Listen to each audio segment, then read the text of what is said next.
Good day. Welcome to the Strong Ambition Podcast. Your host, Rylan Qualley, once again. And today we got a solo cast. I got a lot to update you on. We're going to first talk about answering a question that came from social media, a topic I've covered recently, and it's really about what causes bloating and gas in your diet. It's a really interesting topic to go over. So we're going to talk about the FODMAPs approach. Then I'm going to dive into how my training and nutrition has gone over the last winter, what went wrong for me over the holidays, how I corrected it, and how I ended up at possibly one of the best nutritional builds I've ever done. Then we're going to talk about my next phase. Very exciting that I have a new fat loss challenge. I'm not doing another bodybuilding show. I have allured to this in other podcasts. It's going to be a fast food fat loss diet. I'm going to dive into what my plan is for that, all the kind of requirements I'm going to have for myself, and how long it's going to be, all those details. Plus, I have a strength approach. It's going to be a bit different. So I call this the stupid fast strength program. And it's just a way that I can actually fast track a lot of my strength training and give more time for other things. And the whole idea of this fat loss and strength challenge is so that people who have tight schedules, people who are on the go, can actually see there's an avenue that you can fit in the minimal effective dose and get a lot done. With that, I have an additional one, which is going to be about mandatory mobility. So I need to improve my range of motion. One of my biggest ambitions is to get into powerlifting. So I'm going to be talking about how that is an addition to my training. And lastly, I'm going to finish up talking about my new BBK program. Build muscle, burn body fat, keep eating cookies program. I'm really excited about it. If you've been watching my social media, I've been working on this, getting feedback from all the followers that could help out. So I have a very special offer for you at the end of the episode. So please stay tuned to check that out. But let's dive into this. This will be a fun podcast. I'm going to try not to rant quite as in depth as I did on the holiday one, but I think there's still a lot of really interesting stuff here you're going to learn a lot from. So what makes you gassy? I just think that this is a great question for me to answer, because the answer would be everything for me. And I luckily have an amazing partner that from day one, she was very accepting of my audible sounds that come out of me quite frequently, which I think she regretted admitting to within the first few months of our relationship because she underestimated my capacity. But over the years, I've really tried to pay attention to what causes this. What was really interesting is when I did a carnivore diet, I barely had any gas. And even Angelina was there and said, yeah, I haven't really noticed it. And this is because most of the gas that is produced in your body is going to come from predominantly plant sources, not only. And I'm going to discuss how dairy would be a feature that can affect it for some people. Let's just get one thing out of the way. Protein farts are not a thing. It is not from the protein you eat. Now, some people will attribute it to the protein powder because the protein powder can have lactose. And we will discuss how lactose is a thing. But it is not the actual protein, because what happens is to produce gas, there is something in your intestinal tract, the gut microbiome, that is digesting something you didn't. And it comes from fermentable sugars. This is where we're going to lead into the FODMAPs, which is different fermentable sugars. So oligulose, disaccharides, monosaccharides, and polysaccharides. That's what the FODMAPs actually represent. So I'm going to go through this list of what they would attribute to being the high FODMAPs, which is the high amount of sugars that are more likely going to ferment in your stomach, causing the gas, causing the bloating. And so note that you don't have to remove these things, but I'm going to talk about how maybe you just want to take it out of your diet a little bit and see if that is the food that's causing it. And I have noticed them in particular ones for myself that if I don't have them as often, I do feel a difference. So the number one that came up on the list was just wheat. And as a lot of people have this fear of gluten, even just wheat has this effect on people for bloating. And so for the most part, we want to have an approach where our diet doesn't make us feel uncomfortable. Now, if you feel like you digest wheat fine and you don't get bloated and you're not having any gluten intolerance, then by all means, have your bread. But maybe if you do have this intolerance, try a substitute form of wheat, because there's Ezekiel bread. There's some of these, no gluten-free breads. I'm not saying they're great. And personally, I just don't even like bread enough to have it in my diet routinely. Only occasionally will I actually put it in there because I don't enjoy it like some people enjoy it. So wheat is one to be aware of. Now, the next two are the major ones for me that I finally attributed to an impact on my bloating. And that is garlic and onions, which sucks because I love garlic and onions, but they are easily fermented in the digestive tract. There's even onions, and I'm pretty sure garlic in my salsa I have every day. But what's really important in all of these is the quantity. And so if I have salsa once a day, I don't feel that bad. If I put garlic, and I've been doing this in the past more recently, putting garlic in my rice because then it really flavors the rice well and it tastes so good. But I am bloated after, and I deal with that. If I have onions in the mix that I have along with my veggies, which I had recently, I am bloated and I get gassy. So these are things to really pay attention to. And maybe you just find a quantity that you can handle where you're a little bit, okay, I get a little bit bloated or gassy, but not too bad. But really pay attention to garlic and onions. Now, fruit is actually going to be a major part because fructose is one of the things that can lead to this. If your body does not digest it enough, it can actually ferment within your stomach.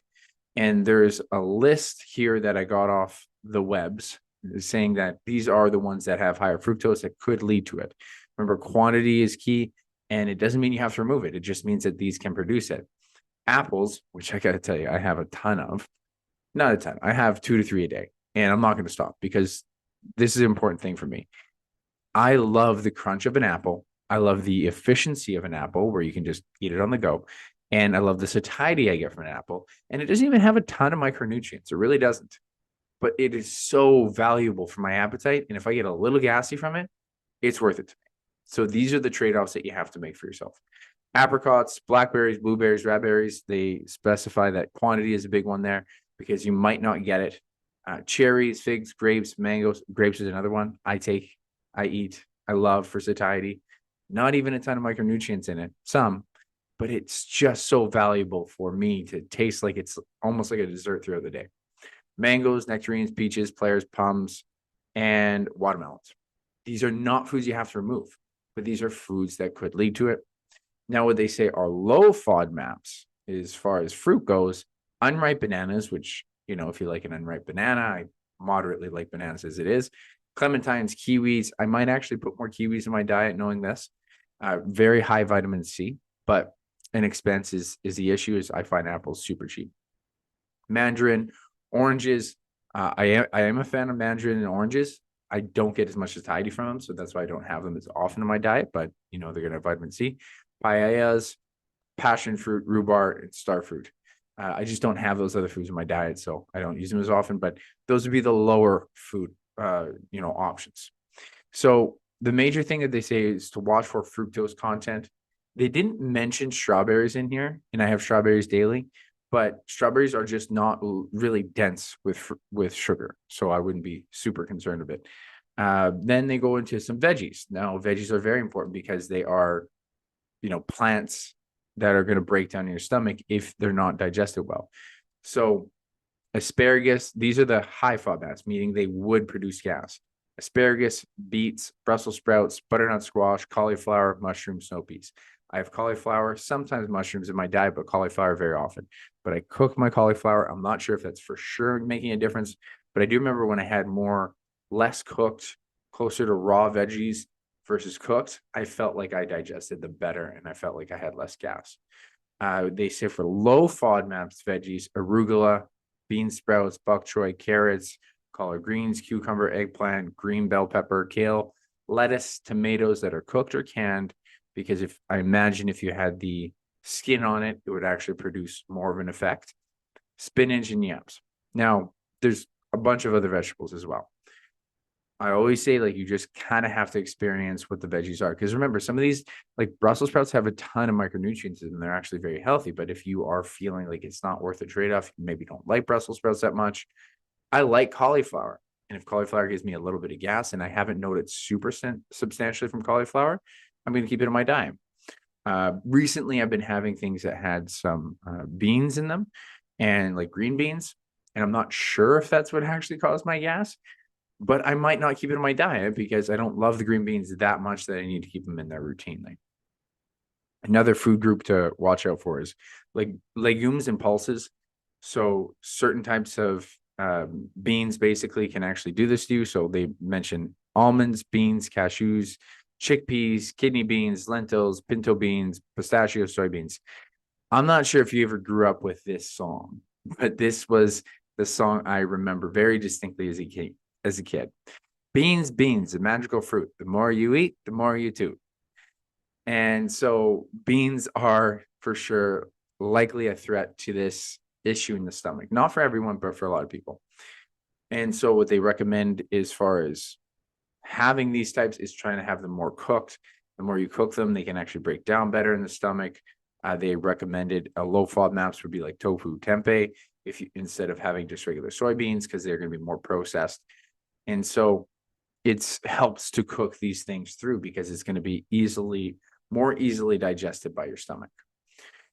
Then they mentioned sweeteners. So this is really important for different protein bars, and I'll talk about that at the end, but just anything that's processed can have these things. So agave, high fructose corn syrup, honey, interestingly enough, does have glucose and fructose in it, malt extract, molasses. Now, these are the major ones. When you come into having processed things with sweeteners that are just basically trying to lower the carbs but give you the sweetness. Protein bars can be a major one. And this is, again, where protein shakes can get some of their flavor, some of their texture from. So basically sugar alcohols, sorbitol, mannitol, xylitol, isomalt. And you'll notice on some protein bars that they'll say just straight up sugar alcohols. And those sugar alcohols are the ones that can actually ferment in the stomach. Quantity is a big thing. If I have one protein bar, maybe a day, and I would say more so just I try to use them sparingly in case they do give me gas, it's not going to be the end of the world. Like you're on the road, you need to fit in a protein bar. This is a great option because it is convenient, but how much you have, how frequent you have it is super important in your own comfort. So they mentioned that if you have just more simplified sugars, which would literally be like having sugar, glucose, maple syrup, these things will not produce as much in the gut because they're just absorbed. Glucose is absorbed, sugar is absorbed. Now, as far as sweeteners and non-caloric ones, aspartame, saccharin, and stevia, hypothetically should not result in this effect within the gut. So you shouldn't get bloating from things like aspartame, saccharin, and stevia. However, if you're having a diet drink, I'm not 100% certain on this, but I believe that part of the effect that if you're having a diet drink, it has a lot of carbonation and maybe you belch some of it up, but whatever you don't belch hypothetically would be gas within your digestive tract. So that could result in more gas coming out the other end, right? So just something to caution. Some other grains to be aware of are amaranth, barley, and rye. Now, this can vary within different breads or wherever you get your different grains. So for the most part, if you want to avoid grains, wheat, or anything like that, that is where rice is really good. Brown rice is really good. Quinoa. There's a lot of other just very simplified. Couscous is another one that could be easily digested. And it's why rice is so common in the fitness industry because it doesn't result in bloating. It's just very easily absorbed by the body. Now, dairy is very commonly a sensitive food for a lot of people. Believe it or not, 70% of the world's population actually has a dairy sensitivity. 70%. Okay, so that's most people. But the thing is it varies a fair bit. You could have someone who literally has to go to the bathroom immediately because they just are allergic to it. It's just straight up dairy allergy. And your body's just going to completely clear out your bowels. You get a little gassy. And there's everything in between. There could be quantity that really affects a person. So I never even felt like I was super sensitive on dairy because I grew up drinking a lot of milk. I also wasn't paying attention to my gas movements back in the day, but I had a lot of milk frequently, and I stopped having milk as much in my 20s and 30s. It was just a food I didn't enjoy as much. I felt a little bit different when I drank it versus just having water, or I even felt because it was lower calories to have almond milk. It wasn't necessarily because I had a known sensitivity to it. And now I actually have more milk, mostly in my coffees and lattes. But what was really interesting is I started to pay attention to it. And if I have a high quantity of certain dairies, then I get gastro distress. I had one night where I had a ton of ice cream sandwiches. It was the last day of my build phase last year, and I ate a lot of them. And wow, I had a lot of gas. I was just a blimp that night. And I've had a couple instances where I had a lot of kind of butter through some baking that I was making a cake for Angelina. Had a lot of this butter icing because I'm not really good at not eating the icing when I'm making it. And I actually had a bathroom issue. And so my body has a tolerance for the type and quantity of what I'm having at the time. But, I've had that icing since in just small quantities, no really no an issue. And some people will even have a temperature shift where if it's in milk and coffee, doesn't affect them. A friend of mine, he could have it on pizza. And if it was heated up, if it was actually gone through that process, it was fine. If he had ice cream, it's going to the bathroom. So it varies on the individual. But you really just got to pay attention to yourself and how much it affects you. If it's low in lactose, better chance of lower sensitivity. If it's higher in lactose, higher sensitivity. And the interesting thing about cheese is fermented. So it's fermented, so it wouldn't have that same effect because it's usually fermentable fibers, things that become fermented in your system. Now, what was interesting is I saw this source did notify that yogurt could cause this issue, but I would say try out different types of yogurt because yogurt is fermented. So it shouldn't have as much lactose in it. And it depends on the individual. And you can get lactose-free milk. You can get a lot of different substitutes for this. And so just to kind of think about all those different foods that I discussed, because there's quite a few different foods. It's hard to have a low FODMAPs diet. It just is. The number one thing is you need a consistent meal plan anyways to figure anything out. The reason why when I did a carnivore diet, it just took all plants out. But there's a ton of great reasons to have plants in your diet. There's a ton of enjoyment that comes from it. I literally just missed having veggies in my diet because it was more food volume that I really enjoyed the flavor of. It was just more to my diet. I just enjoyed that. So having a consistent meal plan structure is what's going to help you because then you can eliminate things. And I would say cook most veggies and foods pretty decently to the point that you're comfortable with it. I learned that I was cooking my veggies too mushy at times. I still liked them, but I like them just at a certain zone. And then I also recommend people try magnesium citrate. If you're not already on a magnesium supplement, I recommend magnesium citrate if you have a hard time with digestion in general, if you're not passing foods consistently and having enough fiber in your diet. For women, it's around 25 to 30 grams of protein. For men, it's 30 to 40 grams, 30 grams of fiber, 30 to 40 grams of fiber for men. And so make sure you're having enough fiber spread out throughout the day, magnesium citrate. And then I would only remove one or two things at a time to really know if it's those one or two things and give it many days. And sometimes you might just be surprised. I've been very puzzled at some of the digestion issues I've even had recently. It's like, what caused that? I was just so bloated. And then it kind of passes. And it could be one or two things. You're not really sure. So one of the other things, and I've done it in the past, and I didn't really pinpoint if it affected it, but I have heard good feedback from others, was the supplement of Beano. Beano is a product that you can take with your foods, and it should reduce the amount of gas that your body can produce and reduce the bloating. And I'm going to be trying it out here in the next few weeks. I'm going to try just supplement it sparingly throughout the day. So that's my advice on the low FODMAPs. You're going to want to choose your foods appropriately. And, protein bars are a great option, but that is where a lot of the gas can come from as well. One of the best bars actually that I loved of all the bars that I tried out was the grenade bar. And it tastes almost like a candy bar. It's so good. It's too good because then I was eating it like a candy bar that I think I was allowed to eat. And I was eating 2 or 3 in a day. And oh my God, I was a blimp just slowly leaking gas all evening, the day after, not the day of. Quite often, it has to get to the large intestine into your colon. And that's usually more than 24 hours. So pay attention the day after these foods are in your system. But that's my best advice on the FODMAPs approach. And it's about experimentation and seeing what foods work well for you. Just another note on this too. when it comes to IBS, irritable bowel syndrome, or just having this, bloating effect from food, it's important to note that people who have IBS, when you compare to people who don't really claim IBS, there's a notable difference in the experience of what they're going through. So I've heard of research where they compared someone who has IBS and someone who doesn't, and they checked to see how much gas both of them had in their digestive tract from the foods they were eating. They had equal amount of gas or comparable, and the people who had IBS could feel it, and the people who didn't have IBS couldn't feel it. So this goes to show that there's a massive individualization where some people will not be bloated from certain foods, even if the food is technically creating the gas. So there is a sensitivity to each individual.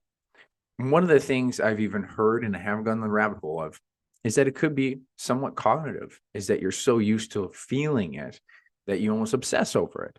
So something that I've even focused on myself more is to try to be calm if I feel that effect and not let it get to me mentally. So that's a little bit of a side note when it comes to adjusting things around feeling bloating and the foods that make you produce gas, that there's just a lot of individualization when it comes to it. Now let's dive into how my winter went as far as my building and actually what went wrong with my nutrition, how I corrected it. Let's start with the nutrition. So December was a debauchery. I was ironically talking so much about all these great changes I was making in my last podcast, and I was not paying attention to some of the terrible habits I had sneak back into my lifestyle routine. And it was snacking. And I was falling into the same habit I do every time for my builds and just thinking, I'm building so I can afford a few snacks here and there, relying too much on intuition. And I always say this, if you have a hard time with appetite, your intuition is shit. And that's just what it is. So when it was December, I wasn't doing this to be really bad. It was just snacks here and there. It was just adding up so much. And it wasn't just during the actual holidays themselves and eating too much at Christmas or eating too much between Christmas. It was actually more so even leading up to it. Sometimes the baking extravaganzas will get to me. And I think they weren't great, but I don't think they were nearly as bad. And I would say during the actual social events, I felt like I did better than ever. I felt like I just ate what I felt I wanted to. I didn't try to completely stuff myself. I left feeling full, maybe a bit more full than I needed for sure, which I think is a normal human experience. But in comparison to previous years, I felt I actually kept my mental state a lot more off of food and more enjoying the environment. So I was very proud of that. But I wasn't weighing myself. I wasn't tracking my food. And sure enough, over so much time, I'm like, man, I am getting soft. I am bloated. And not in terms of feeling gassy, just feeling really soft. And so I had to face the fear of, okay, where am I at? Where's my weight? Weight was up. And I went to go get a body composition. Like, I need Angelina to do my skin folds. And I did not like it. I gained, I think it was around 3 or 4% body fat. It was terrible. Like, even that much weight gain would have been inappropriate, but it's percentage of gain. And it was probably one of the fastest I'd had all year round, probably in a couple of years. And so I had to really center myself and pay attention to what I was doing. So I had to do another mini cut, which you should not have to do. Basically, I'm almost doing yo-yo dieting. I'm not proud of that. In, over October into November, I did a mini cut, and then have to do another one in the new year. Like, you should give months at a time of building. But I did a mini cut, and it was actually really good for me mentally. It was a fast one. I eased into it and I eased out of it very quickly, enough to just get structure in my diet again. And so I was probably at the time around 2,700 calories. Who knows? Probably even more, because I was being a bit of a glutton. But I broke it down, and I even had 1 week where it was lower calories, around 2,000 calories, and I brought it back up. What was good there is the 2,000 calories was tough. It was enough to be like, but hey, you don't have to give into it. And then I eased back into having more calories and properly reverse dieted myself all the way up. So each week was cutting down, then building back up in a proper reverse diet. So over the course, it was about 5 weeks, and I lost about 1.5% body fat, just enough to feel better again. And I generally felt like I felt kind of puffy. And I think it was just high sugar, high quantity of food constantly. And then when I got rid of that puffiness, I felt better. So I was ready to go back into the build phase. And so this was the really cool part. Because I did the reverse diet, and the reverse diet, you could argue you could fast track a lot more, meaning you go from your deficit calories right to your maintenance calories, and then maybe, spend a little bit of time there and go into your build phase very gradually. I like kind of a 200 to 300 calories per week approach for myself and other people mentally. Because if you come from the deficit, let's say your low end deficit for me was like around 2000 calories, me building it up 200 at a time, I stay in the deficit. And as you build up even close to maintenance, but not quite maintenance, and you're still technically a slight deficit, you could have recomposition because if you're strength training enough, you could be building a little bit muscle. Body's not used to having a little bit more resources. So you could start building a little bit more. And I've seen this in myself and many clients. Then it was really hard for me to just keep to the calories. And I think this is where my biggest mistake was with previous builds. If I had a bad weekend, I wanted to make up for it. I wanted to make up for it for many days, but I finally said, no, keep your calories. So when I was around the 2,700, I even had a bad weekend at one point, one day in particular. And I said, no, you can't make up for it. Just own your weight. And the weight mostly came off. And by the end of the week, I was watching my weight go down at 2,600 calories. I was like, wow, just had to be patient. And this is exactly what I get my clients to do. My clients that do it properly get this result. So I finally listened to what I preach. Then I slowly increased to about 27, 2,800, 29. And even right now, I'm at 3,000 to 3,100 calories. And again, my weight's just barely climbing, which is exactly what you want. You'll see fluctuations. I have some higher calorie days when I have a little bit more than the surplus than I should, or on the weekends, some social events, but it comes back down. For example, I'll check my weights here just to reference for you. Okay, so for those who are on YouTube can actually see this. What's really cool here is on my Net Diary, this is the app that I use for my calorie tracking, and I put my weight in on it. But you'll see my weight fluctuates so much. I had some low days around 209, 211, but it starts here. This is the 30-day reference. So from Jan 23rd to Feb 21st. And I think it was around the 23rd that I started to go back into my rebuild. Might have been a bit before, but from that Jan 23rd to today, I'm recording this on the 21st. I was 211 pounds and today 212 pounds. So you see an average of maybe a pound over a month. That's really healthy in a build. And what you see here is there's even high calorie days or high weight days. I was at 215 at one point, but I came back down. And so what I really found here was my own personal experience that I get a lot of clients to practice is don't panic on weight fluctuations. They are normal. The average matters the most. Even if I had a high calorie day that brings my weight up 2 or 3 pounds, I might have only been over 300 calories. And you got to remember that 1 pound of fat is 3,500 calories. So I'm not that much over and you don't have to panic. So it was really great to finally get control. This is the most control and the best nutritional build I have done, even comparable to last year. Last year I was making the same mistake of, having some idea of like, oh, I had too many calories. Let's have lower calories for a couple of days.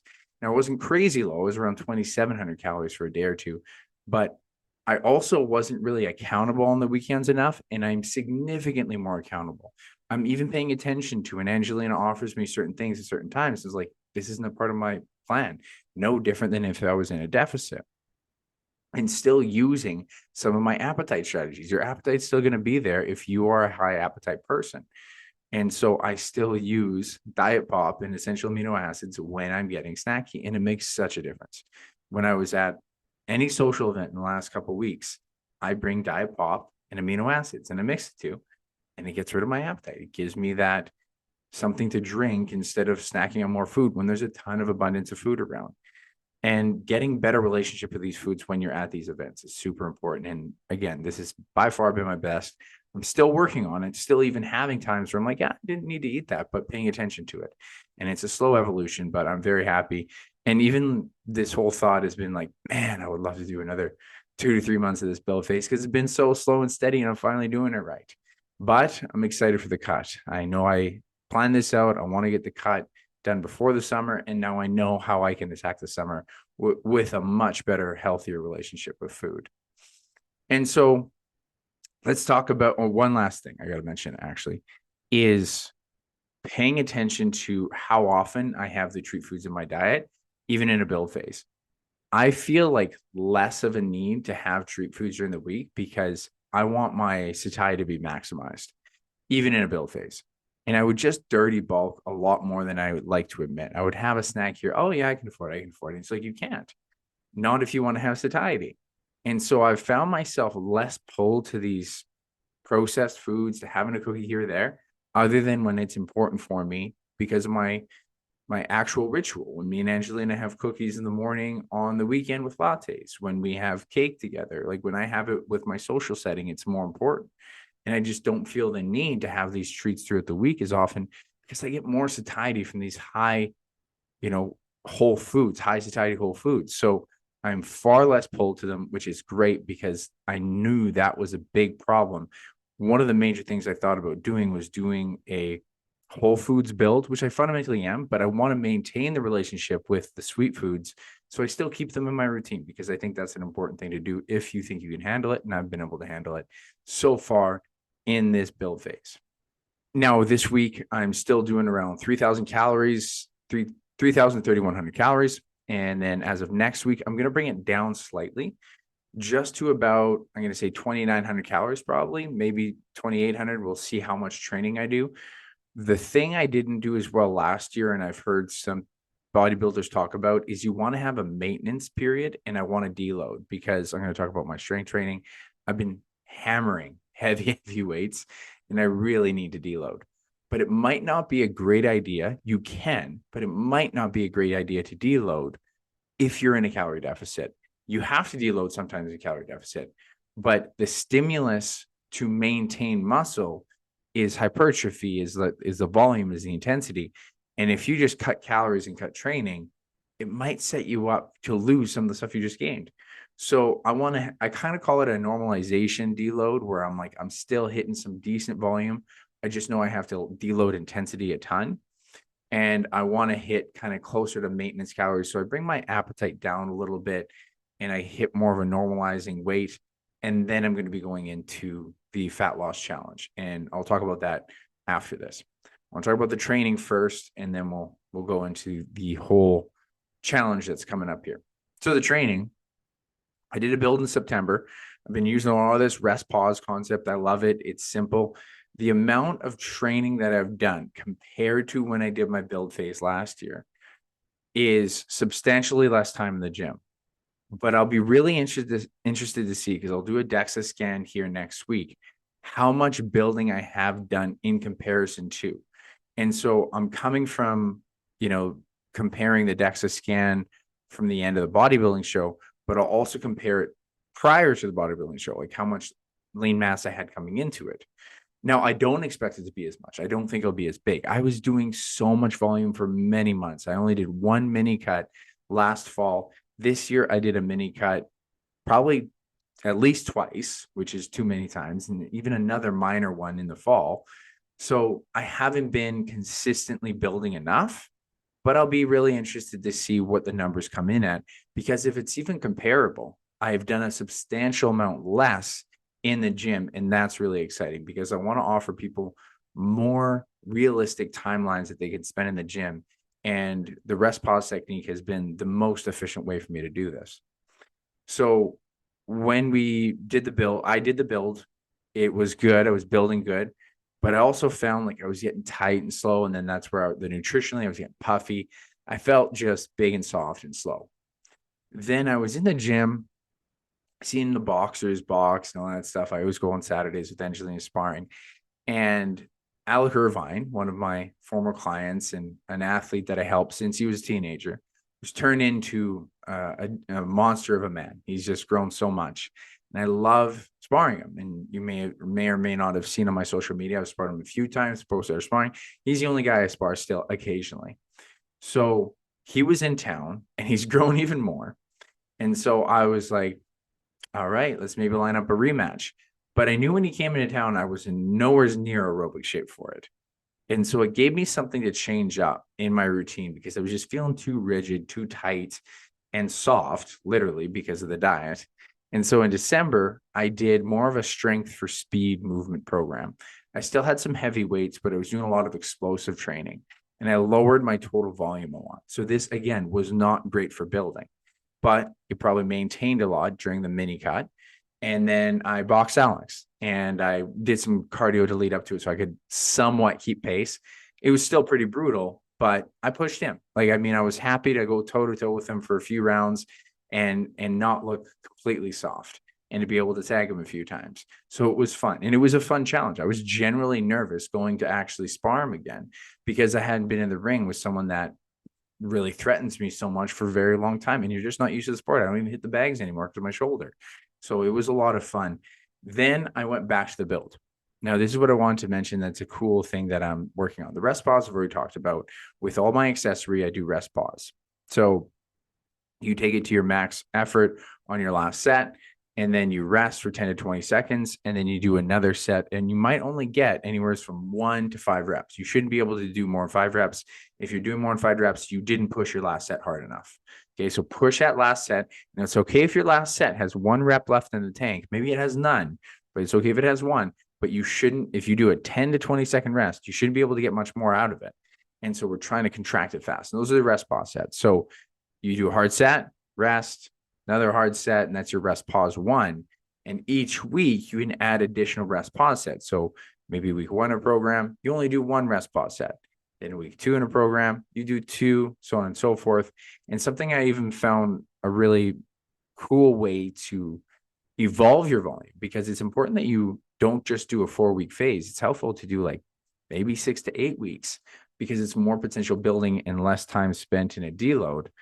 I found it was a really helpful thing to just normalize the new volume. So you do 2 weeks of rest pause, then 2 weeks of 3 rest pause, and then 2 weeks of 4 rest pause, and 4 rest pause is shit time. I lose count of how many rest pause sets I've done. It's happened many times. So that's feeling like a lot of volume, but you don't have to do 4 additional sets. So it's super time efficient, but still really taxing. Now I was doing that, and as I done this week, I'm into 4 rest pause, and it evolves well. And it's really cool because it starts really mild in the program, but you still feel like you get a stimulus. Now, the cool thing I changed was for my power lifts. I have some clients still doing rest pause in their power lifts, but I didn't like it. I thought it was too risky to have good form, and I don't feel cognitively ready to do a really good like rest pause push. I think this is where you can be higher chance of injury, higher chance of poor form. And so I just had this idea of what if we could just normalize heavy weight and do a bunch of singles. So I call it a power rest pause. So I was dealing with heavyweight, like something that I was getting like 3 reps of this stuff for I'd say 7 out of 10 RPE. I started with my barbell back squat, and I was able to do about 3 reps, clean, good form, hard. I'm pushing it hard, but I would say I'd have 2 to 3 reps in the tank. Then I racked it, 60-second rest. Then I did another single. And that's what I call 1 power rest pause set. And so I just started additionally adding what reps I could in the main hard set, but I kept the weight there. And then I would do additional power rest pause sets. So I started at just being able to do 3 reps. And I think I did maybe 2 power rest pause. And then I went to 4 reps, then 3 power rest pause. And then I evolved into 415 pounds. I did this yesterday, 415. I could only do 4 clean because I got really slow on the last one. It might have just been the way I was set. But then I did 6 additional power rest pause. I wanted to hit 10 total reps. Now, again, what's cool about this is the time efficiency. The amount of time I spent with heavy weight, but doing the heavy weight very well. And that's the difference here. If you're doing a rest pause, the speed of the contraction doesn't matter. And usually accessory work that some coordination's there, but you don't need substantial coordination, like a pec fly, bicep curl, dumbbell side raise. Like you can coordinate it and, not move the weight fast. You're not worried about hurting yourself nearly as much. But if it's a coordination thing, like a back squat or a deadlift or bench press, especially bench press, You go offline, you're not doing the movement pattern, and you're more likely for an injury, and you're literally not practicing the right movement. You're not going to get better at it. So when I had that extra rest, it was like I still felt like I was doing the movement very well, doing it well, doing it well. So I saw a lot of gains, and I'm feeling a lot of gains.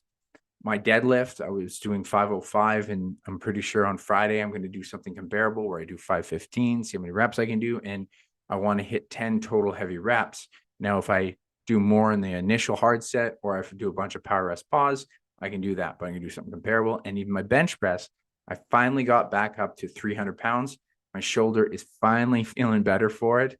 Nowhere near as strong as I was last year. I was doing that for like 315 and feeling very comfortable with it. Probably even, I think 330, I had like 2 to 3 rep pause on that. I was feeling very confident last year on my shoulder. And I think it's getting better, but we're nowhere near there. But I think it's a really cool tactic I want to use with more clients. So if you're experimenting with some power stuff, try a hard set. I always recommend people ramp up to a hard set. And then instead of doing additional sets, try add additional rest pause sets. Now, this is also important that this is in the higher range of your rep max. So I'm probably around my 85 to 90% rep max, one rep max. Like I am in something that's really hard for me to do well, but I'm taking appropriate rest and I'm not going where I'm hitting failure. We're at least 2 to 3 reps shy of failure. And then just try those additional rest pause sets. And you can add more volume without spending a shitload of time in the gym, because if you wanted to add an additional set, you should be taking like a 4-minute rest, 3 to 4 minute rest. So it's tough. So this is a great way for me to add more volume and get stronger. There was a caveat, a drawback here. I'm fucking tight in the hips. I can go down in a squat, like I can get the range of motion, but I would even just say my nervous system and my legs is just fried from this experience, because I'm also doing heavy, like Bulgarian split squats, heavy everything in the rest pause sets, exhausted. Even though it's been like 3 or 4 days since my last whatever exercise I did, I still feel tight. And it's not even like a tightness, it's like a, man, we're rocked. So I'm impressed with the weight that I've been able to do, because last week when I went to do my squats, I didn't even know if I get one, but I was popping out of it. So there's a tightness there, but there is a nervous system efficiency still coming out of it. So that's the exciting thing. So we'll do one more hard push on this weekend, and then I'm going to be taking a good break from it. I'll be going into more just classic 5-3-1. I'm not going to do the power rest pause. I'm going to minimize my volume and going more into mobility. So the caveat here is I got really fucking tight from this, and just tired. I think just tired because of the intensity on my body.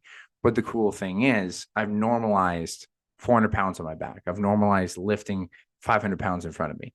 And that's pretty cool, because I think it's going to yield dividends in the next phase that I'm going through.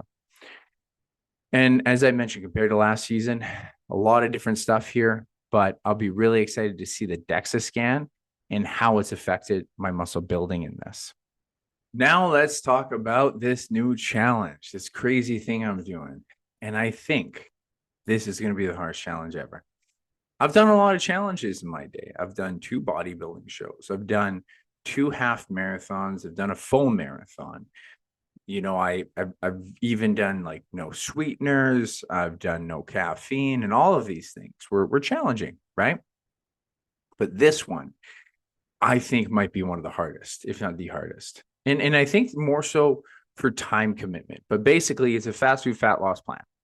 And it's not only fast food the whole time, but the concept and lens I'm trying to give is, if you were traveling and you needed fast food, like quickly to get food, you needed food on the go, I'm going to help people understand how I would do it and how I'm going to do it. So I have a minimum, but there is going to be caveats to life gets busy. I might cook at home, but at least 1 meal out per day, ideally 2. Most meals will be, quote, out of town style. And so this would be fast food places or grocery stores or restaurants, but mostly just pre-made meals. So I'm still going to use protein shakes, because if I was on the road, if I landed in a city, I would bring protein powder. I would have it for sure. And I would use other efficiency systems, that would be like, mixed nuts, maybe protein bars, beef jerky, things that I can eat that are protein snacks from even like a 7-Eleven. But I'll also go to grocery stores and just get pre-made meals. So things like pre-cooked like chicken or steak, and then you get pre-made salads, and you can eat on the go quite healthy. And there's ways to do it. And I'm going to be challenging this. And I'm hoping to create a massive resource of different ideas. I'm going to be experimenting a lot. A lot of this is going to be a huge challenge for me because I don't know exactly how it's going to work. I have an idea, but I don't know how perfectly it's going to work out at all. It took me years just to develop my system at home. So now I have to do it on the road. But I'm also going to be using some supplements. So things like veggie greens, I think, are just a great staple. I'll become more and more convinced that I think they're great for nutrients. I think I'm a bigger fan of those than I am even multivitamins. And I'll be using things like magnesium. I think creatine still is fine. You don't have to use creatine. I might as well. I think it helps my strength performance. And I'll also still have Diet Pop, essential amino acids. I still really like these as aids for appetite. I'll try not to rely on the Diet Pop as much because I know that's the one element of realism that wouldn't apply on the road. The essential amino acids I do often bring on the road for this exact reason. I bring them for appetite satiety between meals, end of the day, before workouts, and it works well for me. So I'll give you an example day of what my plan would be. And I think efficiency is key here for anyone, but especially for myself, because there's going to be challenges for time commitment. But I would do something like oats and protein in the morning with greens and maybe an apple. If I landed in the city, I would go buy some oats on the go. You get these little oats packages. I would buy some mixed nuts. I would buy some fruit. I would buy some apples and maybe a box of strawberries. I would buy these things all the same, just as if I was at home, but I wouldn't have things like frozen veggies because I wouldn't have a freezer, and I would only buy so many, right? But these are still things people can buy as soon as they land in a town and they can get close to a grocery store. Then at lunch, this is where we get interesting, is trying some fast food resources. So some ideas I had and I've used in the past is going to A&W. Now I go to A&W, I'm not getting much because they don't even have salads as an option. So I would actually get just the patty. And I'm probably going to do this quite frequently because it works. And this is one of the most cost-effective ways to get a quick meal on the go. You go to A&W, you order literally just a seasoned patty. Might have some salt on it, but it tastes great. And you see how many calories I haven't actually tracked the calories per patty, but it is grass-fed beef, which is good. And it's going to come somewhere near that 40% protein ratio. So if it's extra lean or lean ground beef and it's 40% protein, then I have protein and fat. And technically with lean ground beef, you still get some nutrients of zinc and some B vitamins. So it still has some nutrients in it. Now, I'm not going to only have that all the time. I'm not going full carnivore. But if I'm at some fast food joints, I have more of a carnivore approach to a lot of these things because the meat itself, I don't believe is the problem. It's all the extras that we're having. So that would be one of my go-tos. Another fast food little mindset I had to experiment with was going to be KFC, one of the most affordable ways to go eating on the go. And I just might take the skin off. Angelina assured me that she has no problem eating my skin. So we'll see how that experiment works. And I'll try that for a week. And I'll also be going to places like Subway. I'll go to Freshie and just show you how I would prefer to have certain meals that can be high protein, minimal carbs and fats, or control your carbs and fats so it hits your calorie goals. And it's going to be tough. Like, this is going to be a very challenging thing. There's so many different avenues that I could go, which will be a fun experience, but there's so many ways I can go wrong. And probably one of the biggest challenges is going to be satiety, because these aren't my normal foods. These aren't the normal way that I actually get satiated from day to day. Then in the evening, I always like my evening protein shake. And so I'll probably have a shake. And I think what I'll stick to is a lot of yogurt cups. Protein. It doesn't even have to be Greek yogurt, because even just regular yogurt that has sucralose, like kind of sweetened, it will come with low sugar, hardly any carbs or fats, and then it adds a little bit of texture and some fruit from the store. And that'll probably be one of my routine snacks. So it is a lot of protein powder, unfortunately, but this is just a theoretical template. And I'm going to change things on the go constantly. But there's some major challenges here, not just the calories. Cost is probably going to be one of the hardest things for me. I'm collecting all my receipts from this month and being very mindful of how much money I spend, as I usually am with my diet. I'm going to add up all my extra costs, my average cost per week. And we're going to see my average cost per week for meals from cooking from home predominantly. And I'm going to compare it within the first month. So the other major thing, so cost is number one, my biggest concern. And there's honestly a chance that if this gets too expensive, I might not make it as long as I want to. My goal is 90 days, but I'm going to do a minimum of 30. Just like my goal is at least one or is 2 meals a day that are out, maybe more, but at a minimum of one. Because the other major issue I have, not just cost, but it's actually time efficiency for me because I work from home. And there are restaurants that are not too far, but it's time actually away from me. Like I could just go to the kitchen, go cook something up or reheat something, and that's really efficient. I have a great system. Now, this system is actually going to be more challenging for me because I have to go and get the food. So I might try to find some time efficiency systems like trying skip the dishes, trying some DoorDash or whatever it is. But then that cost will come into play there. So this is going to be, again, a big experiment. Tracking calories will be tough. I think some places they're going to be very transparent with their calories. So that'll be really easy, but it might not be as easy for most places. So that's going to be a huge challenge. Getting micronutrients, another major challenge. Now, I don't want to just rely on the veggie greens. I know that's not going to be enough. So I'm always going to try to have one of the places that I eat on the go has some sort of a salad or some extra micronutrients. I'm also big on like fruit can actually fill a lot of this. So having strawberries routinely in the evening or some sort of fruit in the evening and fruit in the morning will probably actually help me a fair bit. But that's going to be a big challenge. And I'll go back to just satiety. Are these foods going to fill me? Because it's a fat loss diet and it was already hard enough for me to figure out what I did last year. And I found a nice groove, but it took me years to get into that structure. So I got some time and this is going to be quite a challenge. I'm going to be doing some testing. We're going to be doing, certainly I'm going to do photos throughout the whole progression and DEXA scan, as I'd mentioned. I'll be comparing my DEXA scan at the start and 90 days later. I'll do some blood work to see if there's any red flags. And I'm not going super detailed blood work because I don't want to pay $200 to $300 for all the nutritional value. But I will go to my doctor just to make sure, especially because you're eating food on the go, is my cholesterol okay? Because that would be a common concern. What's your triglycerides like? What's your blood lipid profile like? And so we'll make sure that that's in line. And if I lose weight, it should be in line. Now, I mentioned that the goal is 90 days. It's a minimum of 30. Okay. So I'm guaranteeing I'm going to do 30. It's just going to depend on time and cost the most and whether or not it works, right? I want this to work. I want to have success with it. So putting my time into this, I'm going to try to make sure I really try hard. And now even giving myself the 90 days would be a better chance that I'll lose the weight. But the big challenge here for me is going to be cost and time, because in no way do I see this being more cost effective. But we'll see. This is the exciting thing. I've never done something like this before. I've tried to eat on the road like mindfully in the past, but not to this extent. So this will be a massive challenge for me. Really excited. I think you're going to have some fun with this. I think a lot of people will actually learn a lot from this to see if I'm successful, some great tools that they can have on the road. Now, I'll talk about my training plan challenge. We're going to talk first about the mandatory mobility mindset. And I try to have this myself anyways. I always try to start with some mobility movement, but not enough. Like it's just not enough. I've gotten better, but I plateau with this mindset. And my shoulder, I need to make better. I want to do a powerlifting meet, but my shoulder, it used to be my knee, but now my shoulder is one that's limiting me.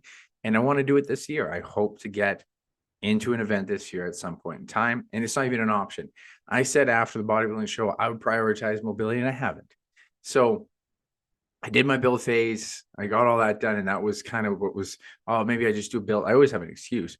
But now I have a good mindset around how I can structure it in my lifestyle and prioritize it.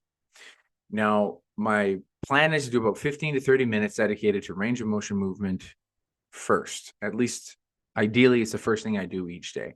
So I do before my strength training or earlier in the day. Now, there's a specific program I'm actually going to try out. There is a guy who has an Instagram account. It's called Beard the Best You Can Be. Yes, I thought that was quite clever. and he's got a massive beard, but he's pretty fit guy, super athletic and incredibly mobile. And he came from being quite rigid. And I think what I really appreciate about him is that he came from being more of a heavy lifting kind of guy, but he changed his path. And he believes in the FRC, which is functional range conditioning. This is something I've seen help me just by doing a little bit of it, but he has a massive resource, a library resource that can help people at different stages. And his program is moderately affordable. And I think me just paying for a program, no different than anyone paying for a coach, can help keep you accountable. So I'm excited to try this. I want to try paying up for it, make sure I go do it, make sure I go get this stuff done. And I think this is way better than stretching alone. Stretching alone has some effect.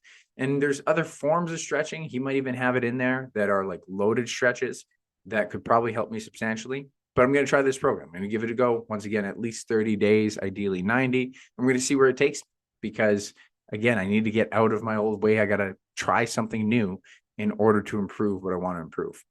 And I will say, just to go back on my strength training from this last month, I did prioritize shoulder preventative issues better. Instead of going right into my powerlifting and bench, I've been prioritizing single arm pressing and pulling and stability, single arm pressing and pulling. So like a kettlebell overhead and then a row, or doing landmine and then a row before I do my heavy lifts. And it made a big difference because I got better stability and alignment to my shoulder. And so that has already made a big difference. But I want to take this to another level. I want to be able to reach behind my back. I want to have, no clicks in my shoulders. I want to feel more mobile in my hips. Like I still play goalie. And when I have this tight hips from this powerlifting, I was playing hockey just the other night. And I even told my brother, I was like, yeah, I'm sorry. That side to side pass or that deke, like I knew what he was doing. I couldn't get there. So I don't want to have that experience anymore. And so this is a really fun challenge for me to add into the mix. And along with that, we're doing super fast strength. So the super fast strength is using my mobility lift system. I've done this before. And what I essentially have done is 30 minutes or less workout.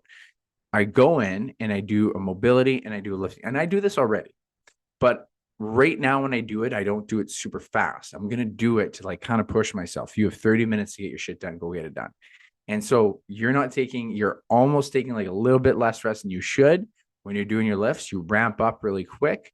You do quick mobility movements. Now remember, I'm going to prioritize some mobility within the day, ideally prior to the lift, maybe right before the lift or earlier in the day. And that doesn't go into the 30 minutes here. This is important to identify.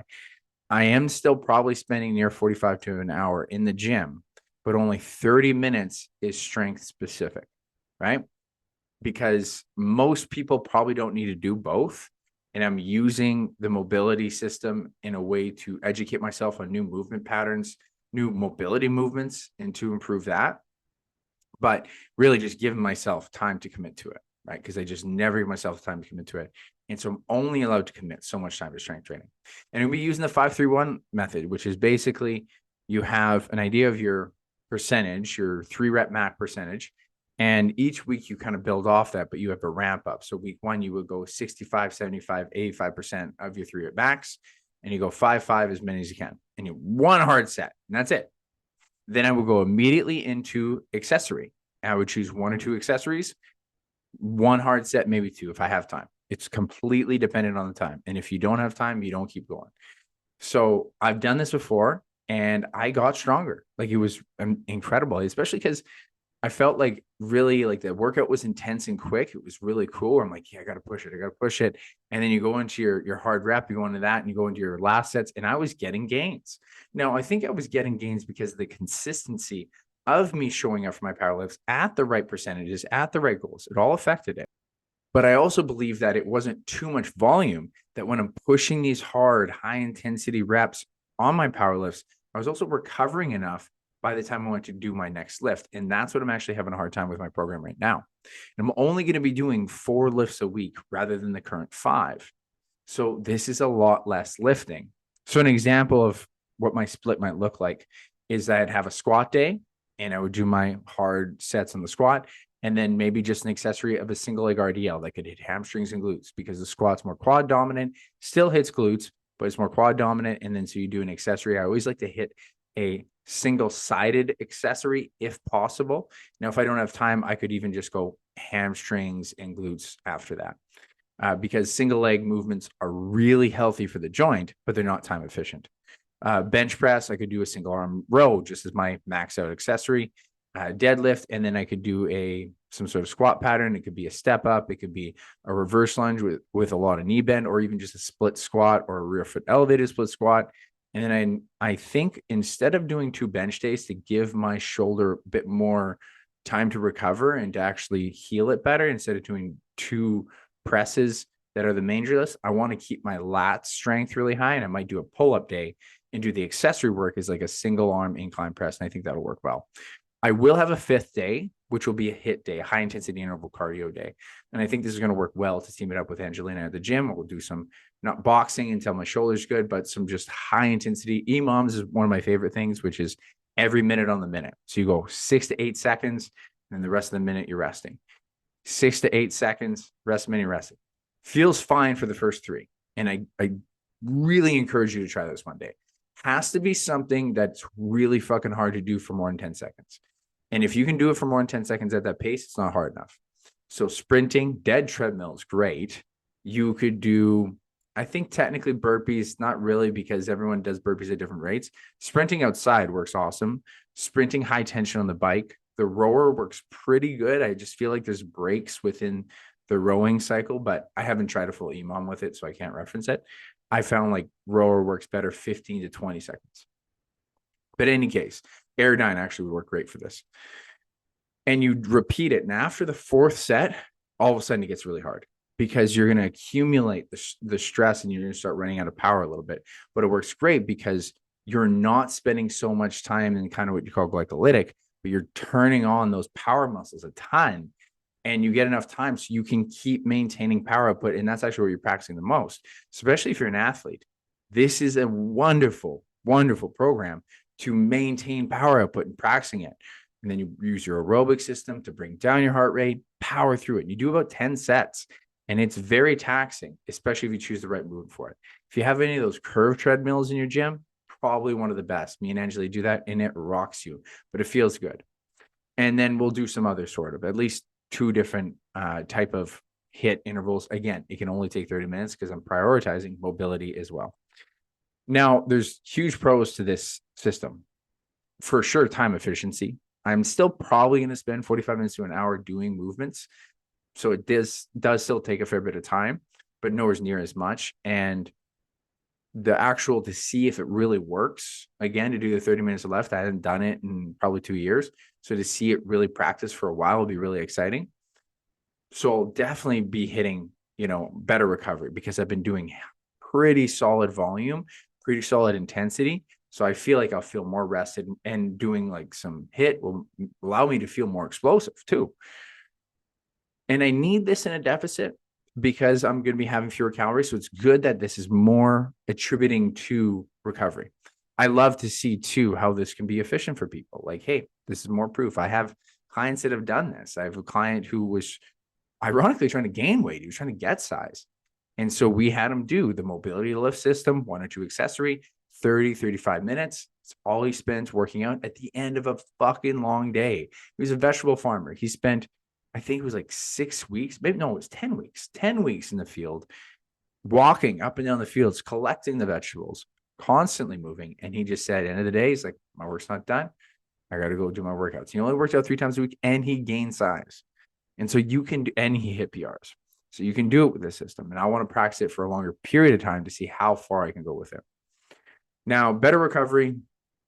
I think it'll be cool to practice this system. I think I'll feel looser. I'll feel more explosive, but there's cons to this. Now, this might result in more muscle loss compared to the volumes of what I previously had in bodybuilding, in theory. Now, in theory, I've heard, kind of mixed. Like, I think it's important for people who don't have a lot of volume, aren't used to a lot of volume, minimal effective dose, and the calorie deficit is fine. But what about this other end? Like, I've been used to a lot of intense volume. I'm going 5 days a week. I'm hitting each muscle group twice per week. I'm hitting so many sets near failure, plus my effective reps from the rest pause set. So what is this going to do if I just kind of get rid of most of that? And there is a risk I will lose more muscle in this process. and it'll be really shown within the DEXA scan. But it'll be worth the test. I think it'll be really worth to find out what my minimum effective dose is, because maybe I could say more time. Maybe I don't lose that much. It'll be hard to, you can't really compare 1-to-1 when I do DEXA scan now to the DEXA scan after the 90 days and compare it 1-to-1 to the bodybuilding, because the bodybuilding also had an additional month of hard cutting. And the hard cutting would be when I was way below my BMR of my calories. But it'll still show me a rate of fat loss, how much I lose fat versus lean mass, the ratio. And so it'll still show me what the rate is. And it theoretically, hopefully, would be better than what I had when I did bodybuilding, because the bodybuilding was so severe at the end. So that's my hope.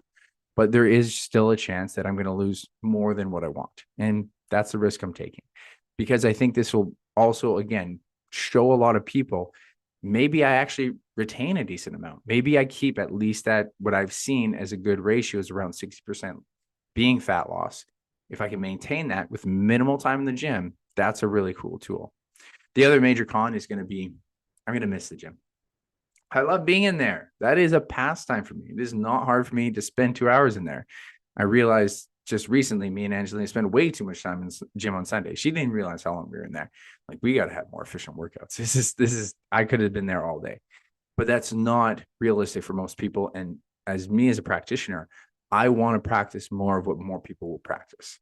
I want to have experience in the avenues that are going to apply to more people.